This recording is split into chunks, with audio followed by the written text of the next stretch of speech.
सबको जय मसीह की। प्रभु सबको आशीषें दे। आज के वचन की ओर हम जा रहे हैं। आज एक विशेष बात पर मैं बात कर रहा हूँ।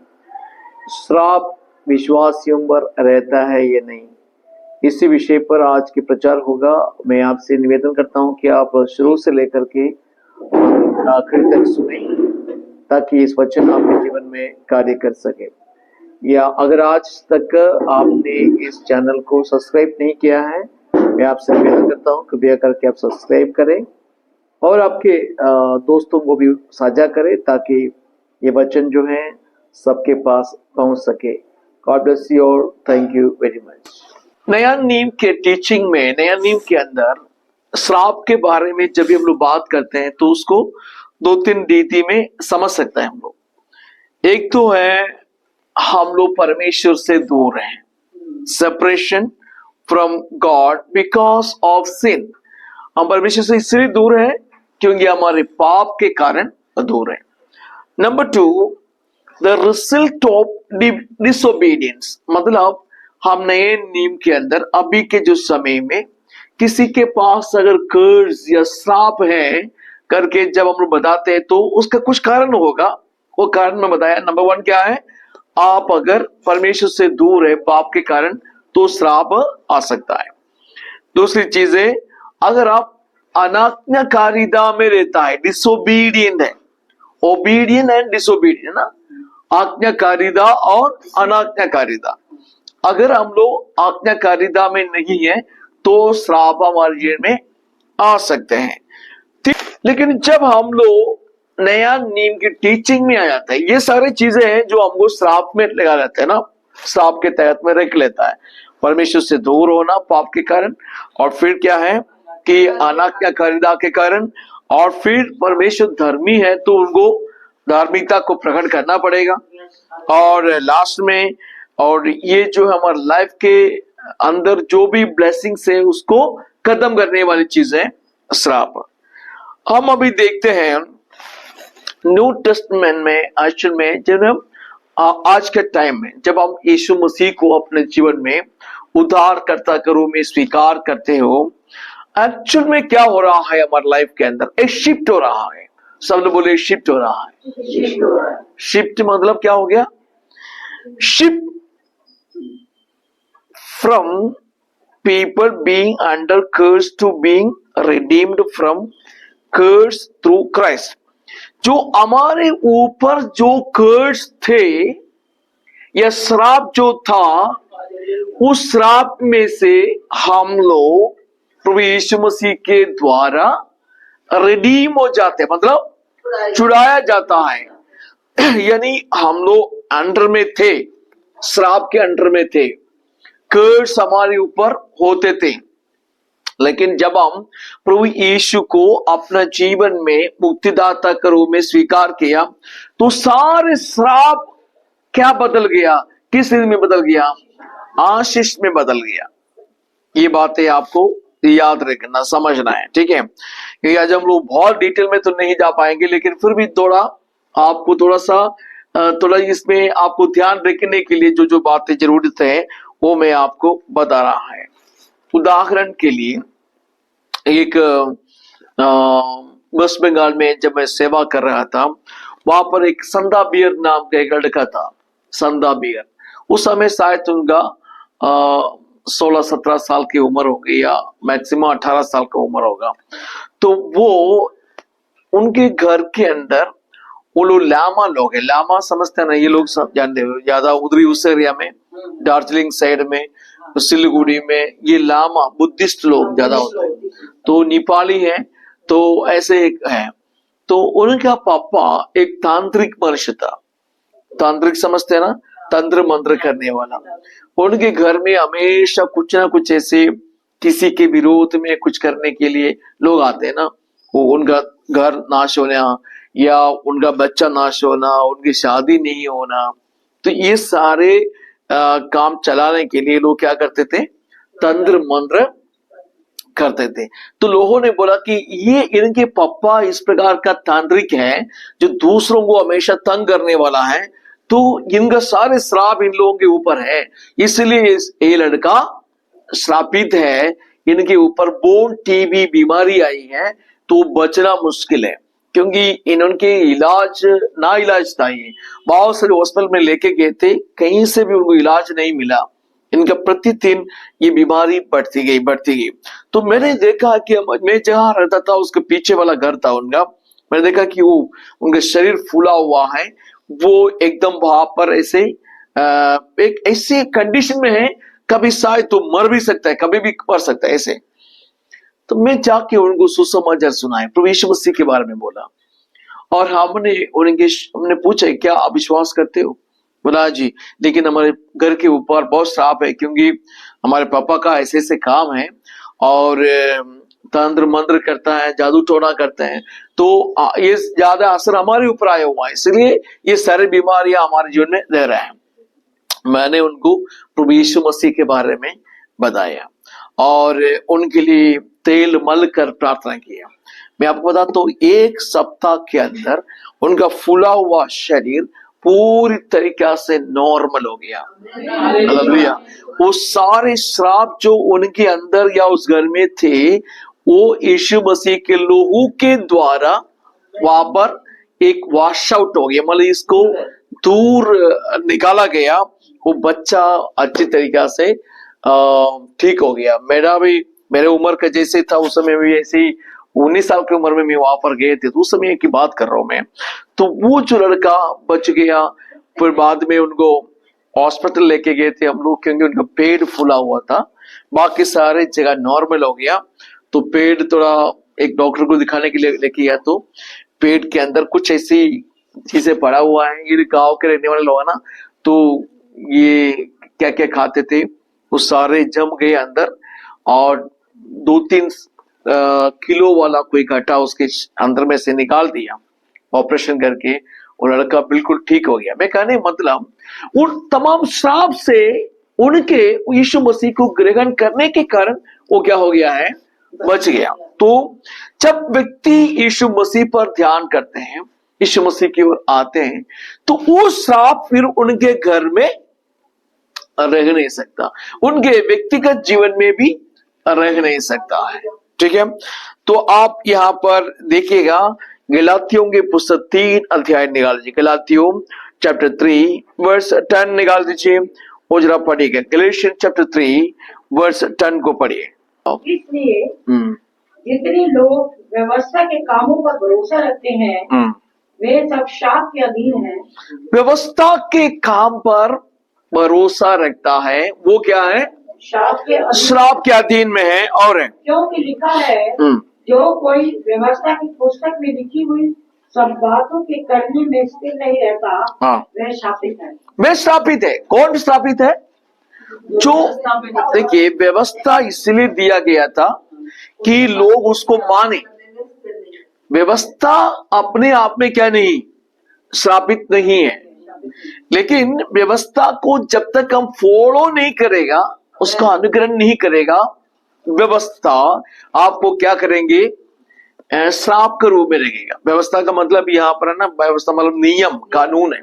जो पुराना समय में पुराना नियम दिया गया था, तो लोगों को कंपल्सरी उसका अनुकरण करना था।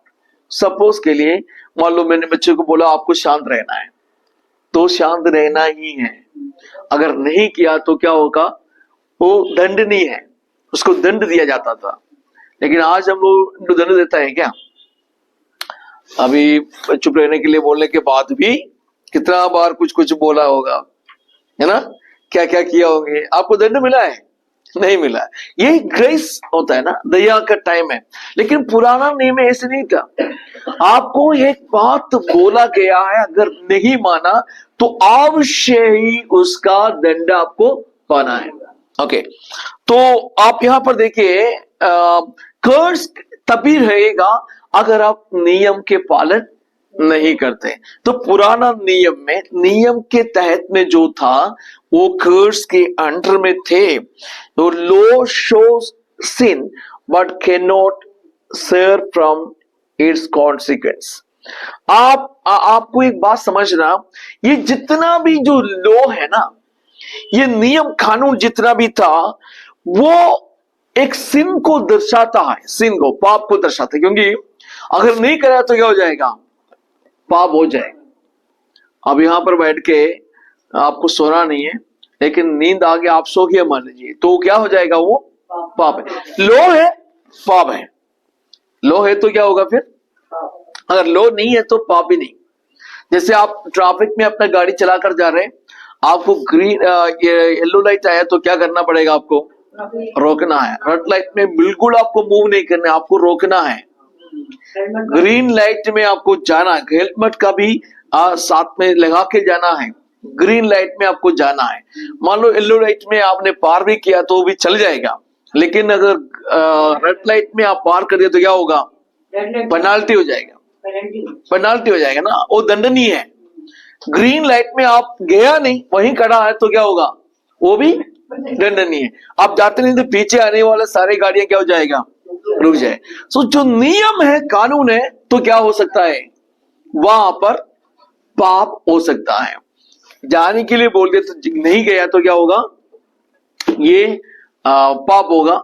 और जाने के टाइम में, आपको ना जाने के टाइम में गया तो वो भी पाप हो जाए। सो मतलब पाप एक ऐसी है चीज है जो आपका नियम कानून है, जब आप उसको तोड़ देता है तो ऑटोमेटिकली पाप प्रवेश करता है। जैसे अभी हम लोग यहाँ पर ये जो लाइट बंद करते हैं तो क्या हो जाएगा, ऑटोमेटिकली अंधेर हो जाएगा ना।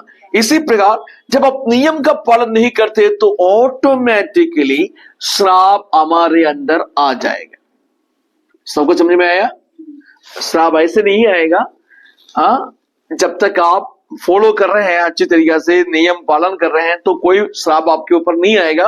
परंतु जब आप उसको तोड़ देता है तो ये श्राप आ सकता। पुराना नियम में फिर उसको दंड भी मिलता था, उसका दंड बिना काम नहीं चलता, दंड मिलता था। अब नया नियम में क्या है, ये कैसे होगा कर्स, और इससे हम लोग कैसे बच सकता है, ठीक है। तो देखिए इन चीजों से, यानी पुराना नियम के इस कर्स की चीजों से हमें एक बात समझ में आता है, हमारे ह्यूमन एफर्ट्स, हमारा जितना भी प्रयत्न है, वो प्रयत्न से आपका उस कर्स का या श्राप का अंदर में से बच नहीं पाएगा। हमारे ह्यूमन बीइंग, हमारा मानसिक एफर्ट्स है, कार्य है, आप उस कार्य से या यत्न से कभी भी श्राप के अधीनता से आप मुक्ति पाएंगे नहीं। आपने अगर गलत कर दिया तो दंड अवश्य मिलेगा।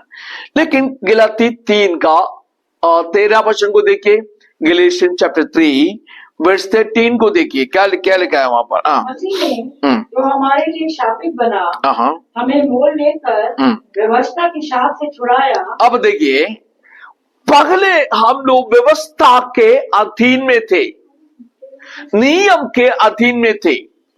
ആദ്യം നമ്മൾ വ്യവസ്ഥ, അത് നിയമത്തിന്റെ ന്യായപ്രമാണത്തിന്റെ അകത്തായിരുന്നു, व्यवस्था के अधीन में थे। तो यीशु मसीह ने क्या किया, यीशु मसीह जब आया तो क्या हुआ,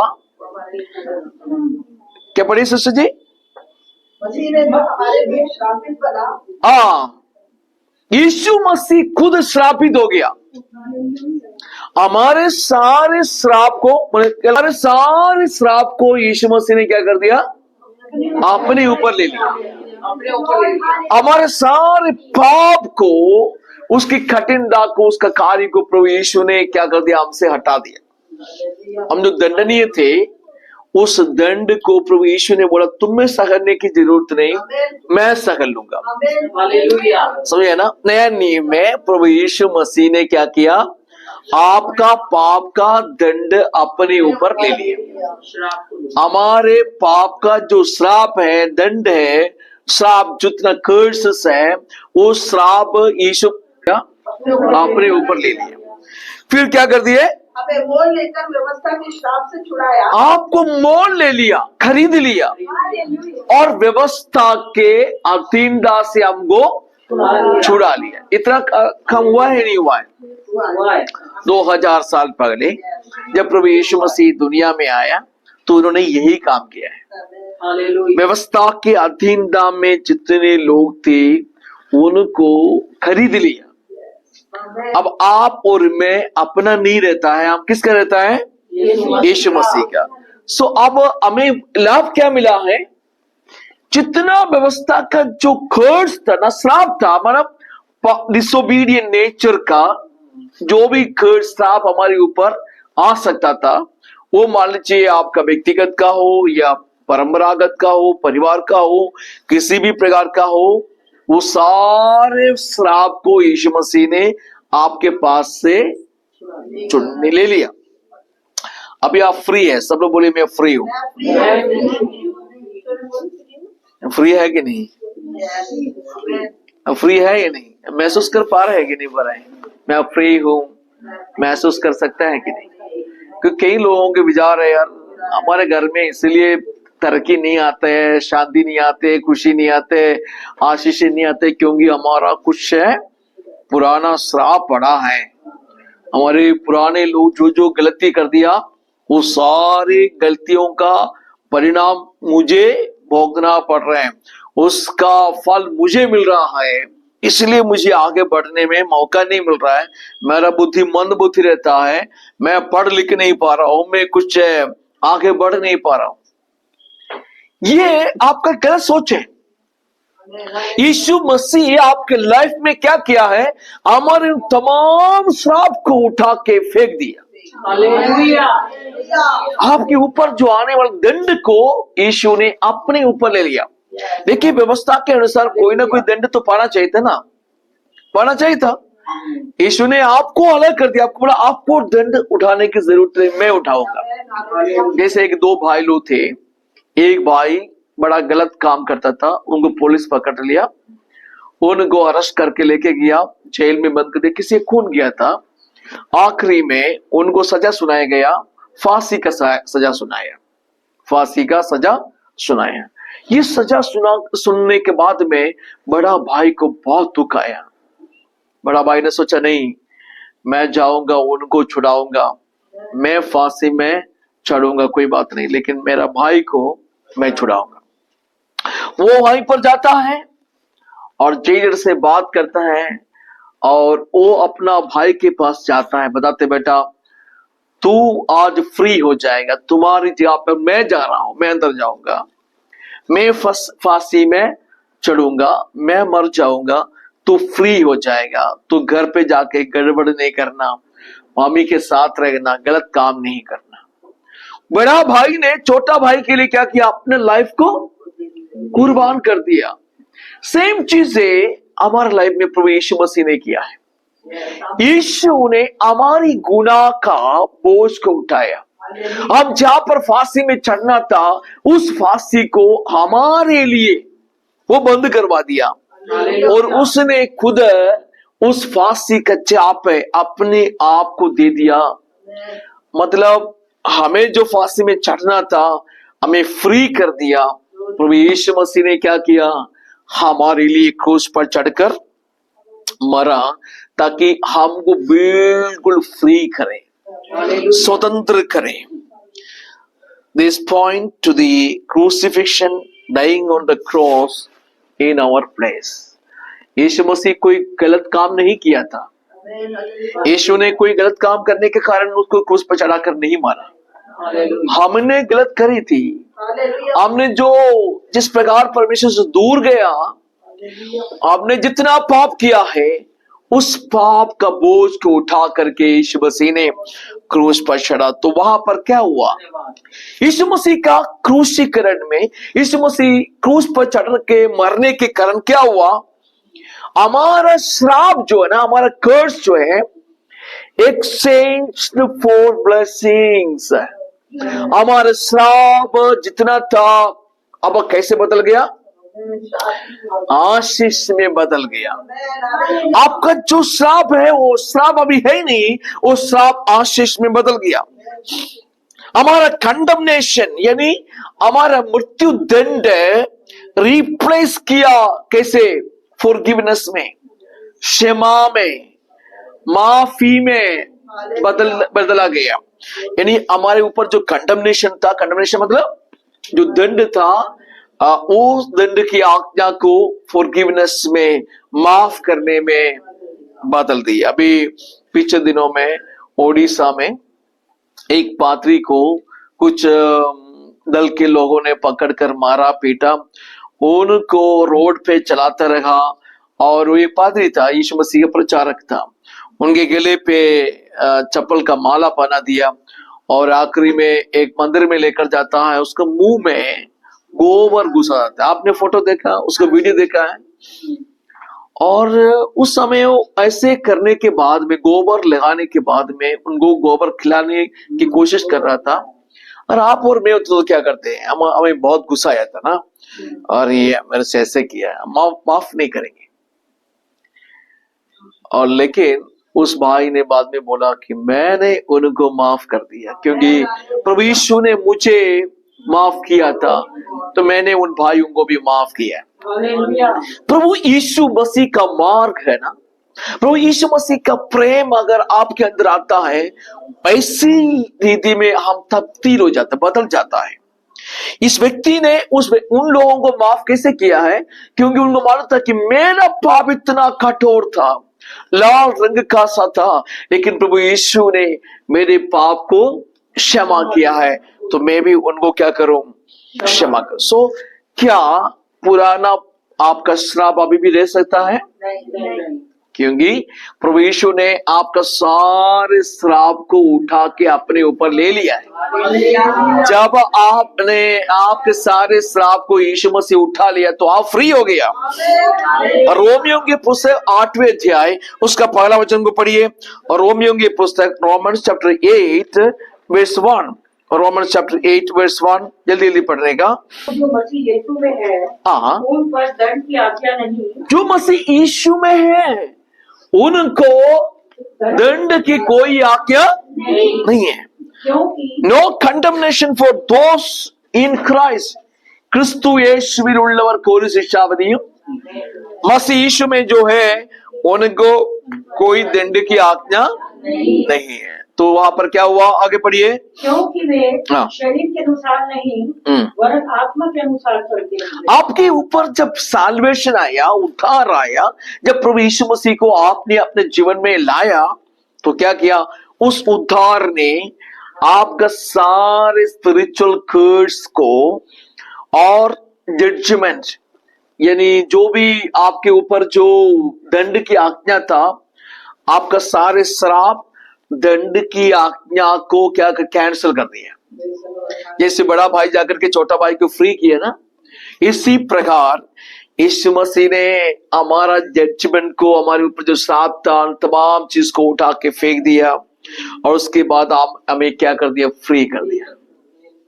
आज कोई कर्स ब्रेकिंग संडे नहीं होता है, कई लोग करते हैं, इसलिए मैं बोल रहा हूं। कई फास्टेस है, कई लोग हैं, उनका हेडिंग में आता है कर्स ब्रेकिंग संडे।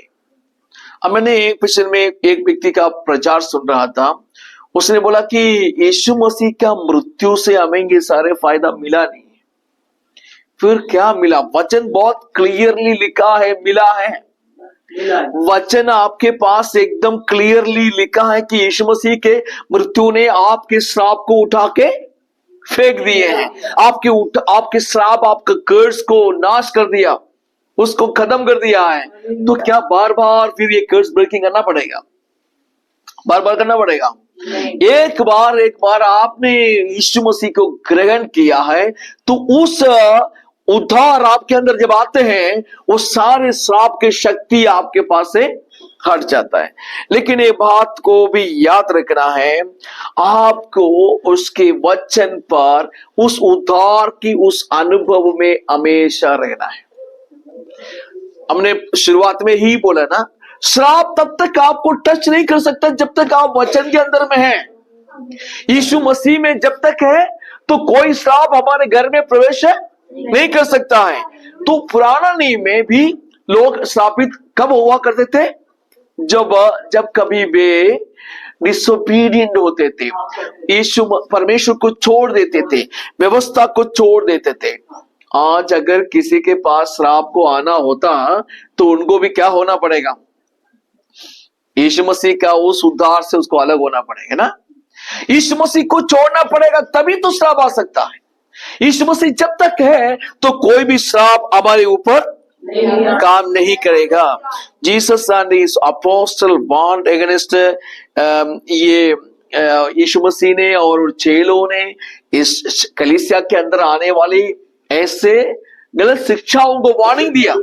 ऐसी शिक्षाएं आने पर उसको रोकने के लिए कहा गया है ना। और यीशु मसीह ने बोला कि ऐसे से प्रचार करने वाले कौन है? ये भेड़िए हैं, और भेड़ का वेश में आने वाले भेड़िए हैं जो लोगों को डरा देता है। पर आपको एक बात को भी समझना चाहिए कि आप ना उसका एक अध्याय निकाल दीजिए, गलातियम पहला अध्याय निकाल दीजिए, पहला अध्याय का 8 और 9 वचन को पढ़िए। गैलेशियन चैप्टर 1 वर्स 8।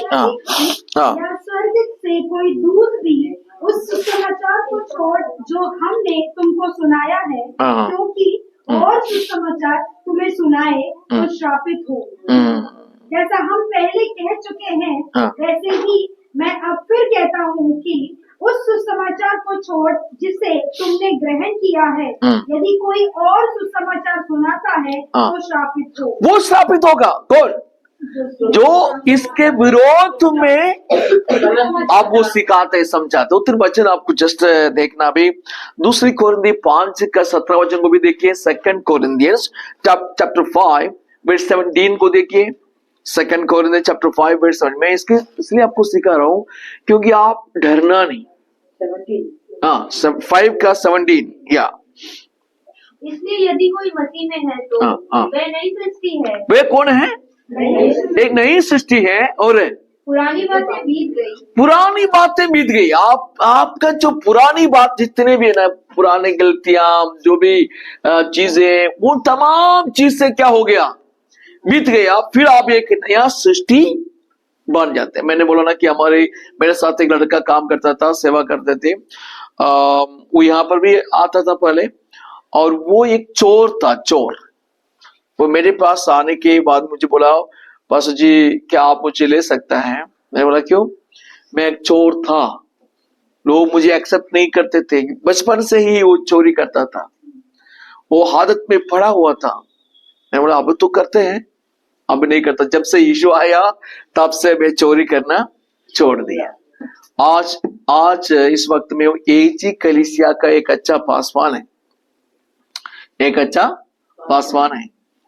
यही होता है यीशु मसीह में कोई आने पर, यही होता है। आपका पुराना आदतें छूट जाता है, पुराना स्वभाव निकल जाते हैं, पुराना सोच निकल जाता है, और पुराना रिवाज को भी आपको छोड़ देना पड़ेगा। आपकी पुरानी जितने भी चीजें, उन चीजों से हम लोग अलग हो जाता है। वो है प्रभु यीशु मसीह के द्वारा हमें आशीष मिलते हैं ना। हम लोग चोरी करते थे, लेकिन यीशु मसीह में आने के बाद या फिर पवित्र चोरी करेगा। चर्च में आने के बाद में बाहर जाके किसी का नहीं करेगा, चर्च के लोग ही करेगा, क्योंकि मसीह में आने के बाद चर्च के लोग, पवित्र लोग ही चोरी करते हैं। ऐसा है क्या? नहीं करना चाहिए। चोरी एक बुरी आदत है, उसे लोग आजाद हो जाते हैं। वो एक बुरा आदत है, उसमें से आप यीशु मसीह पे आने के बाद में क्या होगा? फ्री हो जाएगा। कई लोग हैं, कई प्रकार के हैं, वो मसीह में आने के बाद भी अगर वो स्वभाव को रखेगा तो फिर श्राप तो रहेगा। मतलब श्राप मतलब बना रहेगा। हाँ, आपके आशीष आपके ऊपर नहीं आ पाएगा। यीशु मसीह आपके पास है तो कोई भी चीजें, ऐसी चीजें आपको छू नहीं पाएगा। कोलोसियन चैप्टर 2 वर्स 14 को पढ़ना। कोलोसियों की किताब 2 अध्याय उसका 14 वचन को पढ़िए। कोलोसियन चैप्टर 2 वर्स 14। और विधियों का वह न्याय जो हमारे नाम पर और हमारे विरोध में था, हमारे विरोध में जो था, मिठा डाला और इसे क्रूस पर कीलों से जड़कर, देखिए कीलों से ठोक कर जड़कर सामने से हटा दिया। एक बार फिर से आप इसको देखना है। प्रभु यीशु मसीह का मृत्यु क्रूस पर, जब यीशु मसीह मरा था तो कैसे मरे? उनके दोनों हाथ कीलों में ठोका गया था, चिकना हुआ था। उनके पैरों में कील ठोक दिया था, सिर में कांटे के मुकुट रखा था, और लहू लुहानों के यीशु मसीह मर गए, लहू लुहानों के मरा। आप यीशु मसीह जब कील उनके शरीर में, उनके हाथ में जब कील लगा तो क्या लग रहे थे? वहां पे क्या लिखा हुआ है? कीलों से जड़कर हाँ, सामने से हटा दिया। क्या हटा दिया? उसके ऊपर में जस्ट ऊपर और विधियों का वह लेख, विधियों का वो लेख, माने कि जितना कर्स है, जितना जो श्राप है, वो लेख को क्या कर दिया? जो लेख जो हाँ। हमारे नाम पर हाँ, और हमारे विरोध में था, हमारे विरोध में जो था, मिटा डाला। सब लोग बोले मिटा डाला। मिटा डाला। ये हटा दिया गया, रिमूव कर दिया। अब वो सोच में मत रखना, और मेरा पापा ने वो गलती करा था, मेरा मम्मी ने ये करी थी, मेरा दादा ने ऐसा करा था, और हमारे घर में बहुत ऐसे से हो रहे थे, वो सारे श्राप मेरे ऊपर आया हुआ है। भाई यीशु मसीह आपके लिए क्या किया है? आपने क्यों यीशु मसीह को ग्रहण किया? आपने क्यों यीशु मसीह को अपने जीवन में लागू आने दिया? क्या वो फिर दोबारा वो सारा रखने के लिए? क्या नहीं। यहाँ पर लिखा है कि यीशु मसीह के हाथ में जब कील ठोक रहे थे, हमारे श्राप को वहां पर ठोक दिया। हाँ, सारे श्राप को हमारे ऊपर से हटा दिया और कीलों में जड़ दिया है। और इसलिए आज हम उसी से आजाद हुए हैं। अब इसके कारण हमारे जीवन में क्या मिला? आपको एक रेस्टोरेशन मिला है, एक नया जन्म होने का मौका मिला है, परमेश्वर के साथ एक नजदीकी जिंदगी मिला है, और आप पाप से छुटकारा पाया है। एक नया नियम आपके जीवन में आया है। आपको याद रखना, प्रभु यीशु ने मेरे सारे श्राप को उठा के क्रूस पर चढ़ा दिया। आज आप फ्री है या नहीं? तो हमें क्या करना पड़ेगा? इसी वचन में ही आपको निरंतर बने रहना है। प्रभु यीशु मसीह के उस उद्धार को हर रोज आपको क्या करना पड़ेगा? आपको घोषणा करना पड़ेगा, प्रभु आपने मेरे श्राप को उठा के फेंक दिया, प्रभु आपने मुझे आजाद किया, आपने मेरे गंदी आदतों में से मुझे बचा लिया, मेरी बुरी बुरी सोच से, विचार से आपने मुझे अलग कर दिया, मुझे एक अच्छा व्यक्ति आपने बनाया। प्रभु का धन्यवाद करते करते आप जीवन व्यतीत करेंगे, प्रभु आपके जीवन को और आशीषमय कर देगा। आपको निश्चिंत होके जाना है अपने घर में कि कोई भी शैतानी ताकत, कोई भी श्राप की शक्ति मुझ पर काम नहीं करेगी, क्योंकि मैं प्रभु यीशु मसीह का बेटा या बेटी हूं। जब यीशु मसीह ने आपके जीवन में इतना बड़ा काम किया है, आज भी हम इस विचार में मत बैठिए कि मेरे ऊपर श्राप है, मेरे घर में श्राप है। बिल्कुल नहीं होगा। आप फ्री है। आप एक दूसरे को हाथ मिलाकर बोलिए आप फ्री है। बताइए यू आर फ्री। आप आजाद हैं। बोलिए आपके ऊपर कोई श्राप नहीं। बोलिए आपके ऊपर कोई श्राप नहीं।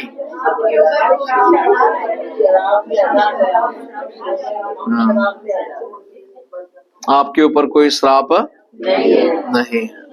उस विश्वास के साथ हम लोग चले। प्रभु इस वचन से हमें आशीष दे।